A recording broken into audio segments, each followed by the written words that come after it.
Why Jeff Kaplan left Blizzard. Oh boy. I remember whenever he left the company, I was like kind of surprised. I really was. Like I didn't know what to think. Yeah. Like this is weird as hell. Like it kind of caught me by surprise. I don't know if it was you guys too, but that's how I felt. It's a good interview? Yeah, apparently. What eventually, it used to be like in 2016. Sorry. What eventually broke me was it used to be like in 2016 and 2017, I felt very in control of the Overwatch team and the direction of the game as a game director, you know, working with Ray Gresko as the production director. It felt like we were running Overwatch and we were very, very successful and doing a good job. And I think the fans were happy. And then as we transitioned, you know, Overwatch League was the best intention. You know, my parents always say the road to hell is paved with good intentions. This is the part I saw before. Yeah, this is Overwatch League was so stupid. Basing it off of fucking teams and like cities was a thing. I don't know why they did that. That was the Overwatch League, and it ended up being an albatross. And then Overwatch 2 was the same thing. And what it boiled down for me, like what sort of ultimately broke me in my Blizzard career was I got called in the CFO's office and he sits me down and he says, he gives me a date. Didn't watch this yesterday. Which at this the time was 2020 and was going to slip to 2021, but at the time it was 2020. Yeah. And he said, Overwatch has to make in 2020. And then every year after that, it needs a recurring revenue. And then he says to me, Jesus, if it doesn't do dollars, we're going to lay off 1,000 people, and that's going to be on you. Putting it on his head. Like, you are responsible for 1,000 people. If you don't do this the right way, if you don't make the game this way, 1,000 people get fired. Holy shit. Can you imagine that? And that was just the biggest fuck you moment I had in my career. Yeah. It felt surreal to be in that condition. And as somebody who's worked on a lot of games, made a lot of games, you get in these meetings where they're like, Fortnite has 1,400 people working on Everybody wants to be Fortnite. If you just hire, of course, 1,400 people and make it free to play, we'll make that money, right? And that was, I had believed I would never work anyplace but Blizzard. I loved it. It was a part of who I was. It felt so weird when Jeff Kaplan left Blizzard. It really did. Like, it kind of came out of nowhere. And I felt I was a part of it. And I literally thought I would retire from the place. I never thought the day would come. And that was it. I was like... You just quit after that? We're done here. Luckily for Blizzard, that CFO is no longer there. I mean, Blizzard is one of the greatest companies in the history of Earth. They've created so many incredible video games. They were, it's so difficult to create so many hits. And they were done not by chasing money. They're done by small, incredible teams, the hodgepodge that you describe, taking big risks and falling in love with the thing they do and then just chasing it, working extremely hard. And just because you figured out a way how to make a lot of money doesn't mean it's not at the core this incredible creative journey that's incredibly difficult to pull off. And just because you got a bunch of really smart, creative people who have somehow figured out how to pull it off multiple times in a row doesn't mean you can just treat it like a machine every single time. That's the problem, is that they get people in there in the finances especially that don't really have any respect for the creative process, and they don't really care about any of that. They just want to make as much money as possible. And, you get somebody like Bobby Kotick running the company. That's very clearly what happened. And also, Bobby Kotick was successful in that. Like, he made the stock number go up a lot, right? It's not like he wasn't successful. It's this beautiful journey of a hodgepodge of weirdos working together. And weirdos have to run that thing. If you ever have a chance to create something special, you have to have weirdos at the helm. True. And at the degree to which you don't have weirdos at the helm, creative minds at the helm, and you're a business person at the helm, get out of their way, right? You can't. Yeah, this is like the Steve Jobs thing about how the people that usually get promoted regularly, like with more frequency, are not product people, but they're sales people, because like products have a ceiling, but sales doesn't in the same way. You cannot have true. the meetings like you're describing. And I don't just speak about this particular company. It's just the entire It's in industry. There's so much joy to be had if we keep creating great games. And I just hope we get to see those great games. Not going to happen. I think there's a not going to message happen with a to company like that. creative people out there, It's and impossible. people who make stuff. We're so focused on the love of the craft that we get lost in it, and we love doing it. And we're not cutthroat, and we don't have that kind of ambition. We have a different kind of ambition. But there's this whole world, especially as soon as you're lucky enough to have success, that are very cutthroat and very ambitious. And for whatever reason, we keep giving ourselves to them. And we need to stop giving ourselves. This is a very good point. I think that a lot of companies, they expand very fast whenever they have success because they want to multiply that success and be even more successful and make even more cool stuff. But I think sometimes in doing so, they end up basically making a deal with the devil where they're locked into, making a huge amount of money. And now they have to do things with their games that are consumer unfriendly or player unfriendly in order to meet those deadlines, in order to meet those payments and, like payroll, basically. Warcraft, when we made it, there was no CFO at Blizzard. Yeah. You don't need a CFO to make World of Warcraft. You need artists, engineers, designers, producers, and an audio team. You don't need to bring in, just because you're making a lot of money, it doesn't mean you need to now start adulting by bringing in a CFO. Yeah. You can figure it out. And there are great finance guys. Like I've worked with finance guys who get it and get out of the way and respect and they're gamers and they sort of understand. But like, I wish developers would understand their own value more and stop handing the golden goose to people who don't deserve it. Fucking true, honestly. Like, I think this is what happens with a lot of companies where somebody takes over that doesn't really understand the actual minutia of the job, and then it just basically declines over time. He's totally right about that. Golden Goose, what's that? The ability to create a good product regularly on a regular basis, obviously. How painful was it to say goodbye? It broke me. I bet. I I'd be think sad. after you've been at a place like Blizzard, which I love Blizzard. To this day, I have nothing but warm, fond memories. I mean, there's those moments where you're like, I wish that hadn't happened. But on the whole, that place is mecca for game development. And everything I have is due to Blizzard. They provided for me and my family, made me the person I am. So separating from Blizzard was one of the most painful things. And I was very sad when I resigned. And I didn't realize how broken I was until recently. Like the morning grieving I had gone through of like, I think I'm a little fucked in the head for not being there anymore. How could I give that up? How could I not be there anymore? It was really, really painful. I think that also, like, it's like a toxic environment where I think creative people become even more toxic, and it basically like turns their creativity against themselves. I think that happens very often as well. Why did he resign? Because he was being put, like, he was basically saying, like, you have to meet these player numbers or we're going to fire 1,000 people. Like, these, like, crazy, dramatic, extreme punishments for him not being able to deliver ever-increasing numbers of player count or revenue or something like that. Leaving. That's the reason. Can we just speak Seems that way.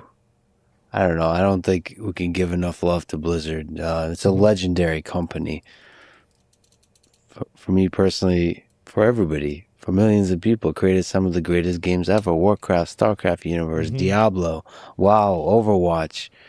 What made it such a legendary game company? Just looking back at the whole of it. The start is Mike, Alan, and Frank. It was run by 3 gamers. They were all 3 of them programmers. They made the games before they just ran the company. So they knew. That's the reason why I wouldn't want to run a game company. It's because I don't make games. How can you possibly run a company about making games if you've never made games? Like, I'm a very big believer in the person with a leadership position has to have a strong understanding of the subject matter. They have each to of get us it. as developers, If they don't get it, they're going to have big we're problems. going through, and they protected us. They shielded us from all of the nonsense. And even when they would align with a business person, they had a COO in the early days named Paul Sams. And Paul protected us. You know, they found great people who got it. The company, when I joined, was like 95% developers and like 5% operations. When I left, And it was, now it's like the opposite almost, probably. 50-50, and that's like a 4,500 person company. The fuck do you need half those people that aren't even developers there? What the fuck are you doing? Video games? Wait, we're supposed to make video games here? Oh! That What do you mean? love of the games and the respect and good treatment for game developers really turned it into the place that it was. Just the commitment to excellence, the high quality bar, and then finding these passionate people like Chris Metzen or Sam Didier. They were like the visionaries of early Blizzard, Alan Adham, of just these worlds that we're still making and we're still playing in today. It was infectious and it was inspirational. And you wore the Blizzard blue with an esprit de corps. Like, you felt proud to be part of it. And working at Blizzard was like a huge dream job for anybody that was involved with game dev. And I think it really was until, like, I don't know, probably the sexual assault scandal or abuse scandal or harassment or whatever you want to call it. Like that, until that happened, I feel like Blizzard definitely had like a huge amount of notoriety to it. And this is like especially like in 2011, dude, anybody getting into gaming wanted to work at Blizzard. Like Blizzard was the place to be. Absolutely. Felt like you had made it to be there. Got milk. And, yeah, not so good, huh? Everything you did wanting to respect and honor those who had come before you. I know it sounds almost cheesy saying it that way, but it really had that sense of reverence. Like you knew you were part of something special. You didn't take it for granted. Yeah, that's the sense. Reading everything, that's the sense I think got. that's like what he's saying is there's a little bit more to that, I think, too. Like, at least I would say is that I think that a lot of people, whenever they get involved with media now, they treat it as if it's like their turn to change it. And I think that they view it as like they have control over it rather than they are the stewards of it. And like basically, like instead of looking at it as like it's now your responsibility to maintain this piece of media in a way that, you know, upholds the values that people want to see, it more or less is now it's my turn to be able to do what I want with it. And it's like you just think about like that mentality shift is like 180 degrees, completely different. And like you see, it's like Star Trek. Yeah, exactly. Like, I mean, how many times, like, haven't you guys noticed, like, whenever somebody gets like a director or, you know, like a filmmaker or somebody that's creative gets in control of something, and it's such an obvious difference whenever somebody tries to make another really, really good version of something versus when somebody tries to do their version of it. And I think that's the problem. Everybody that was a part of it, that truly honored that time. Just to like Witcher. Just to take a small Witcher. slice. What were some of the brains? So you mentioned Chris Metzen. You gave so much love to so many people on the team, but I got to ask about Chris Metzen, who I would, by the way, love to do a podcast with at some point. Yeah. What were the brainstorming sessions with him like?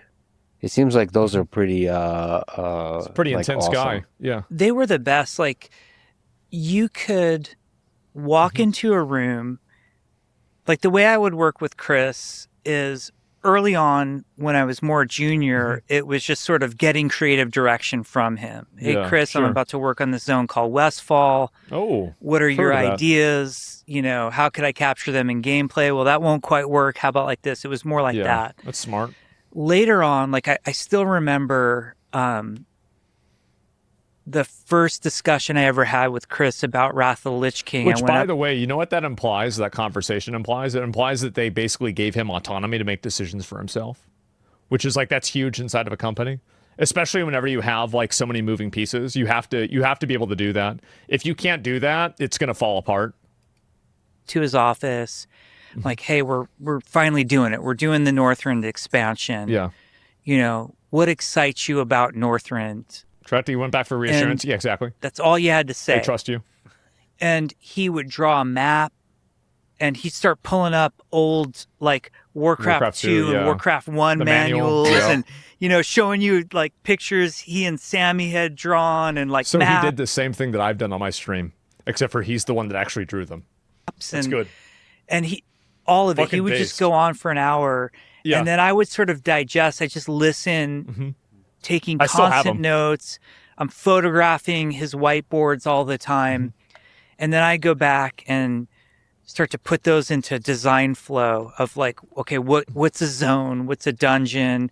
What could be cool? What should come first? What should come last? You know, Lich King, for example, we wanted to try a very specific design to counter a problem we had in Burning Crusade, which is everybody entered through the Dark Portal through Hellfire Peninsula. I remember this. This was so bad.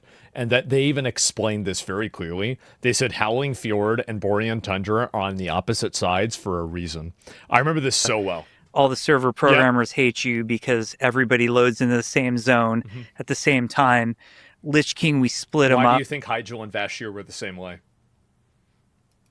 For better player flow. Plus, it's more interesting. The more choice you have, you know, Sid Meier says games are a series of interesting choices. So we give him 2 starting zones, but that was the flow with Chris. And so often we would just like, okay, in that first meeting, Chris had put a zone called Grizzly Hills on the board. Well, I don't know anything about Grizzly Hills. Oh, I like that. Chris, talk about Grizzly Hills. This is one of my favorite zones. If you didn't interrupt him, he'd just go for an hour, and you have no idea how much of it like he had pre-thought about or had existed in previous lore. It's just riffing, and how much just of it making this shit up. He was just making up on the spot. He's just that charismatic and captivating. Creating these worlds and being able to brainstorm through them and together. I mean, that is what you're doing.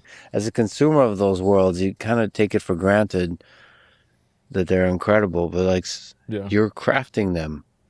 Like you're looking at a blank sheet of paper and then together coming up. My job, as I saw it working with Chris, was I had to, on World of Warcraft specifically, working with Chris, the important one, is I was like the translator into gameplay of what Chris wanted, how to get it to play like how Chris wanted. So my favorite stories we're working on. See, like that's the kind of responsibility and relationship that like 2 people have to have absolute trust and respect for each other for it to work.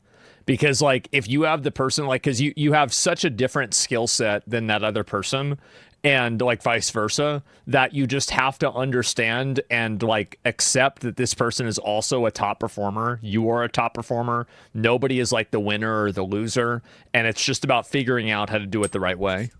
You know, that's crazy. Burning Crusade. Yeah, exactly. And we're in this meeting. And Chris is like, he's the gentlest, sweetest guy, but because he carries himself with such confidence and everybody's in awe of him, the junior developers get kind of intimidated by him. So we're in this meeting and we're talking about Silver Moon City because we're introducing the Blood Elves. And Chris is like, in Silver Moon City, it's got the tallest fucking tower in all of Azeroth. I mean, it is the tallest thing.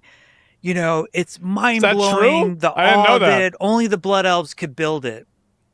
Fast forward like 2 weeks later, I'm walking through the hall, is Silver Moon City, and I see a bunch of level designers and artists. They're all like crowded around the screen. And on the screen, they've dragged Blackrock Mountain and Karazhan. No, they're not comparing, are they? and the Stormwind Cathedral. They're comparing. I'm like, what the fuck are you guys doing? And they're like, well, Chris said that the It's the Silver Moon tallest point. Tower had to be It the has to be tallest the- thing in World of Warcraft. Well, I mean, to be fair, Black Rock Mountain is like a natural form. But I mean, okay. Just let it And so we're I'll let it measuring play. I'll let it play. how tall all of these other things are Yes. so we can make the tower taller. See, that's something. The kind of person that does that, there's a special kind of person that does that. And that kind of person is very special.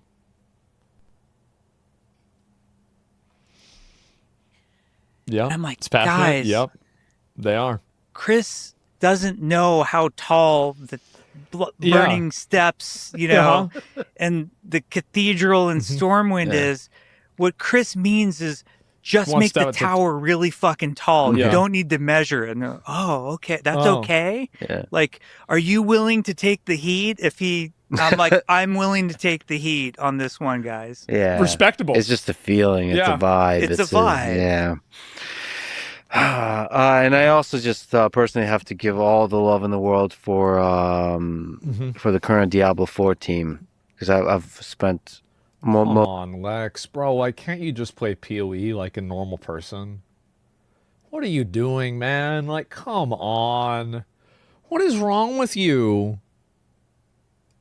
most recently out of the Blizzard games, Oh. spent a huge amount of time in Diablo, and they've created some, and it's not just the loot. All right, it's the whole experience, the art, everything together. Look, it's not a bad game, but I can't, dude. And the season they've created a really wonderful world. So He's glazing. I could get see, it. I I could get it. feel how much effort goes into that. They're crushing it. And I yeah. think Diablo 4 in like modern times is one of the best worlds that have built, and they know they understand Diablo players.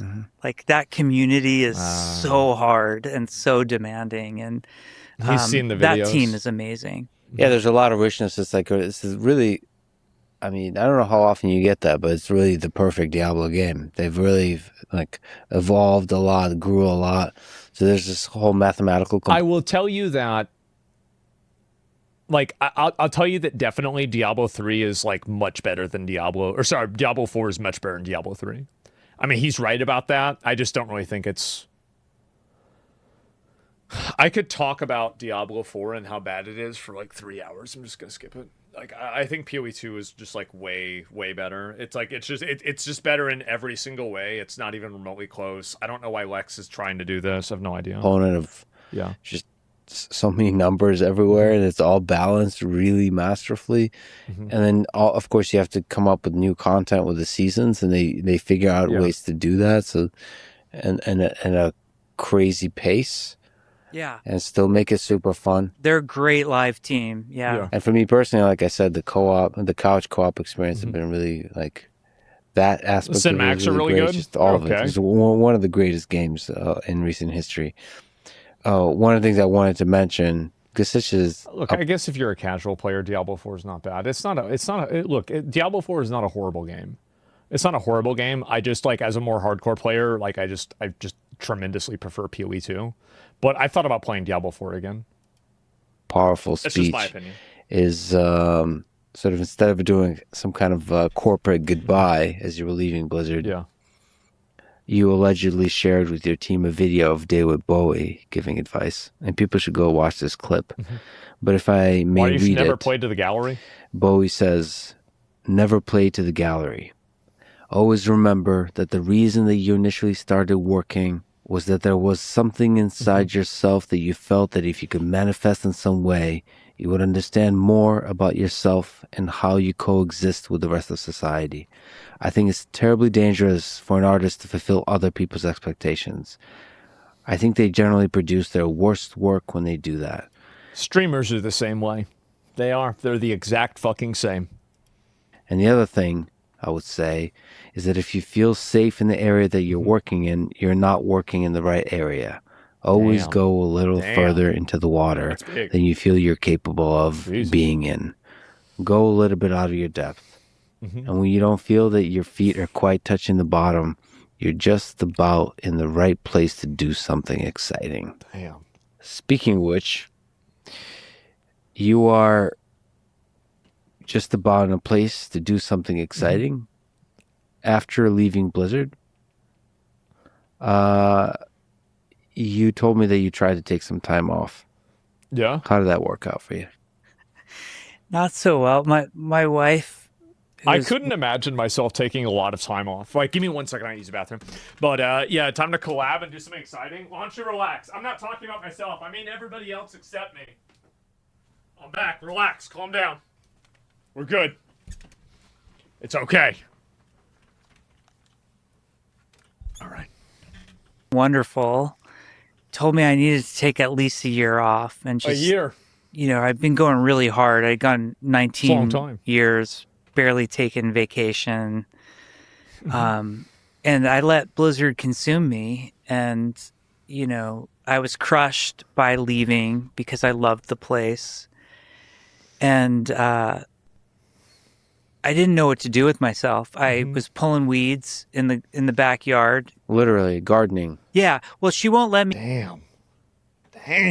They had him down bad. Garden in the garden because that's hers, but I'm allowed to pull the weeds. Right. So You're the Animal Crossing villager? That's great. I got very good at that. I was very proficient. Wow. And then of all things, I cracked out on Call of Duty Black Ops Cold War, and I unlocked Dark Matter Ultra, which I'd never. That's like a crazy achievement to do in that game.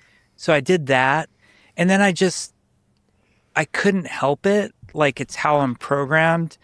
It was like, at this point, it's late spring, early summer, and I'm just sitting in the backyard. And I just started writing with Notepad about, here's a game I want to make. And it was so terrifying because for 19 years, I had worked with the greatest developers, I thought, in the industry. Yeah. And you know, there'd be moments where it's like, okay, I want to do like a game world map. Like, hey, Aaron, you're amazing at making game world maps. Like, you do that. And, you know, I need some story hooks. Hey, Chris, what do you think would be cool here? Like, you know, so collaborative, and I was surrounded by the best of the best. And there I was by myself. And I was out there again.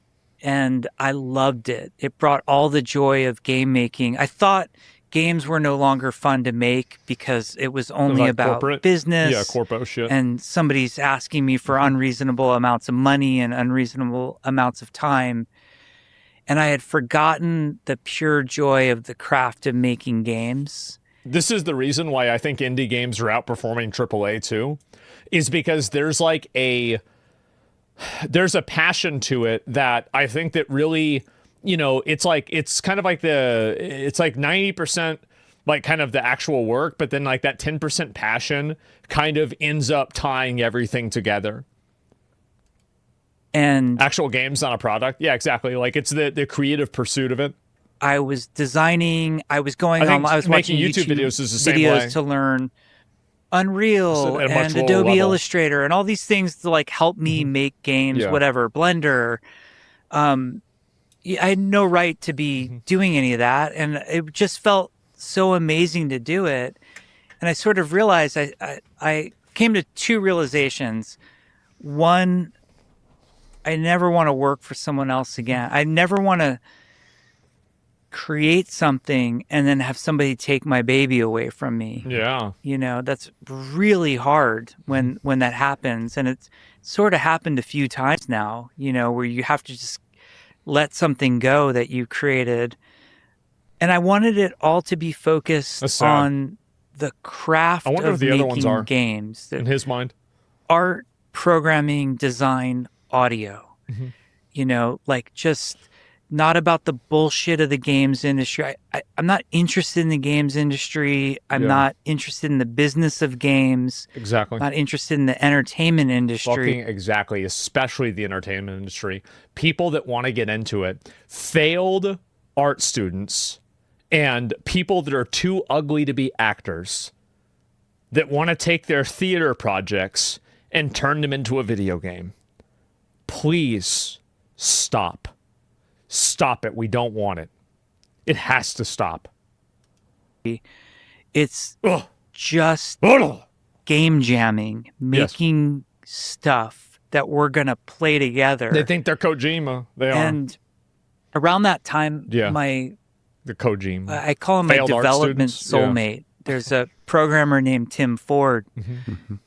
He reached out and he's like, hey man, he was like associate tech director on Overwatch at the time.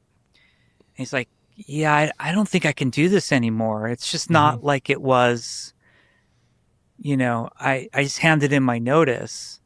Yeah. And I'm like, whoa, Damn. well, if you want to do something together, like, fuck it, let's take a stab and, just see what happens.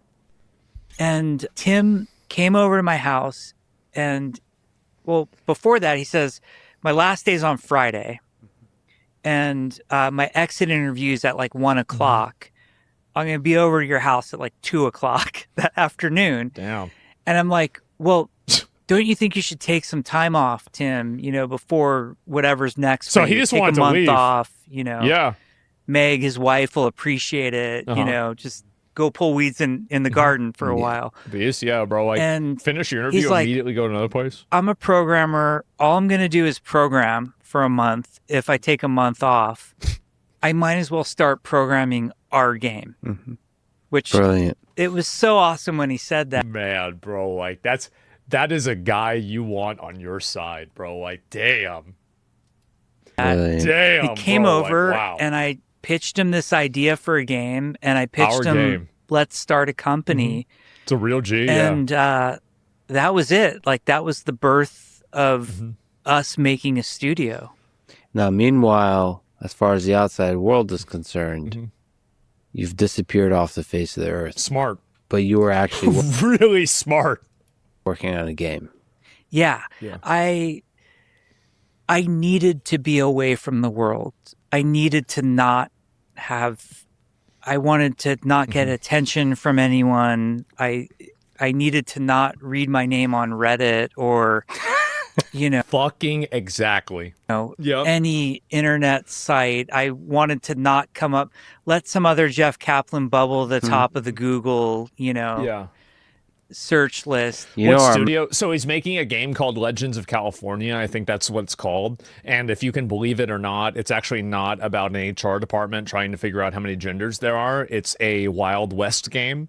And actually looks pretty good. And it's like a survival, kind of like a Wild West Rust style game. And I think it's being published by Dreamhaven, which is Mike Morhaime, the previous president and original owner and founder of Blizzard. One of the three co-founders. When he said Mike earlier, that was Mike Morhaime. I think it's being published by Dreamhaven. I'm not sure about that. I just saw the logo there whenever it got announced, so I'm assuming it's under the same umbrella. So yeah, that's it. Any trailers for it? Yeah, we looked at it a couple of days ago. Not PvP, so not like Rust. Oh, that's the first time I'm hearing that. Somebody said it's like Valheim. Maybe it is. I don't know. But it's like a survival style game like that. man, Dino Flask is going to be all over this conversation, Yeah. right? Oh god. Well, this one's going to set him back some time, but I You needed know what to do. He streamed it today. I needed That's it. for none of that to happen. I just needed to be able to like mourn the loss of Blizzard Yeah. and create on my own. So it was great. And at that time, like as soon as it was announced that I was leaving Blizzard, I had like 60 people reach out to me. This was April of 2021, and investment this. money was nuts, both like the Yeah. VC money. Back then, like people were investing, like I'm not even kidding you, like 5x what they do now. It's insane. Like the amount of money that they were throwing out then. Like this is how like a lot of those like esports organizations got so much money. And It's crazy. Like the hundreds of millions strategic of money dollars. was crazy. Like especially the Chinese companies, because apparently they weren't getting publishing numbers in China or something. The whole economy was crazy. Black Myth Wukong fixed that. And so just everybody was trying to throw money at me, which was a very good That's position to sort of be at to start a company. So what Tim and I did was say, we're not doing this for money, but here's the game we want to make. and it's going to take this many developers, and we think it's going to take this length of time, and that means the budget is this. And we need, for any of these people who want to invest in us, we got to hit that number. But after that, we're not going to go for more money. It's not an auction to raise as high as we can go. And that cuts out a lot of the traditional investment too. We're going to optimize for control. Yeah. Man, and that's good also, because like optimizing for control also means that you can control the trajectory up and down. I think that's a huge factor, because a lot of people never considered that. They never think about the fact that, well, if you do this and then everything kind of just gets a lot worse, then how are you going to control that? This is from Lex Friedman's podcast with Jeff Kaplan. Like, the whole thing's 5 hours long. I didn't plan on watching the entire thing, but I wanted to give you guys a clip of it and look at a little bit of it because I thought it was interesting to watch. So watch the full video. Why don't you relax, dude? That's crazy. A 5-hour VOD? I don't think a 5-hour VOD is going to happen, guys. I'm sorry to say. As much as people want that, it's just not for me. And 5 hours, though, I mean, that's the whole stream, right? That's my entire fucking stream. And so I don't think I would really do that, but I will look at one other thing. I might as well, right? I haven't done that for a while.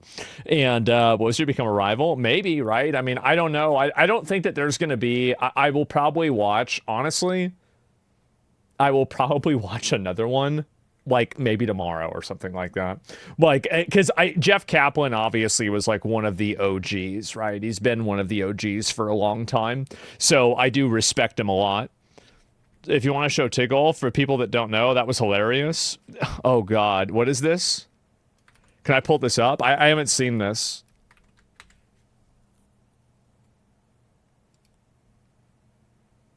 Along with the 8 snakes, whoever came... Oh, dude, this is the email he sent to Blizzard that turned out to be his application to be in World of Warcraft. up with this sheer fisting of an encounter can go fuck themselves. Yep. Do me a favor so I don't waste my guild's time on this kind of jackass shitfest again. Send me an email at tigo@legacyofsteel.net. Not Blizzard EverQuest? Yeah, but I think, didn't he send another email like this to Blizzard complaining to them, and then they ended up hiring him afterwards? I think that's what it was. I don't remember exactly. But yeah, this is Jeff Kaplan from literally 30 years ago, or 20 or 30 years ago, something like that. When you decide to, A, implement an encounter that wasn't designed by... Okay, so this is by a retarded chimp. This is him mauling at the EverQuest developers. Get a quality assurance department, actually beta test the fucking thing, and depatch it live. Damn. And please, for God's sake, do it in the order I laid it out for you. Don't worry, I won't charge you a consulting fee on that one. And good luck, you might as well pull your heads out of your asses while you're at it. Rename the game to Beta Quest, since you've used up your allotted false advertising karma on the bizarre and user interface scam of 01. Of 01. Oh, fuck that. Bro, literally 25 years ago. A 25-year-old crash out still preserved on the internet today. It's so funny. Wow. God, that is so fucking funny. You gave a lot of specific ways that the game could be. Absolute fucking legend. Jesus, bro. Like, I'm so happy to see it's an internet relic. Yeah, it is. I'm very glad to see it happen.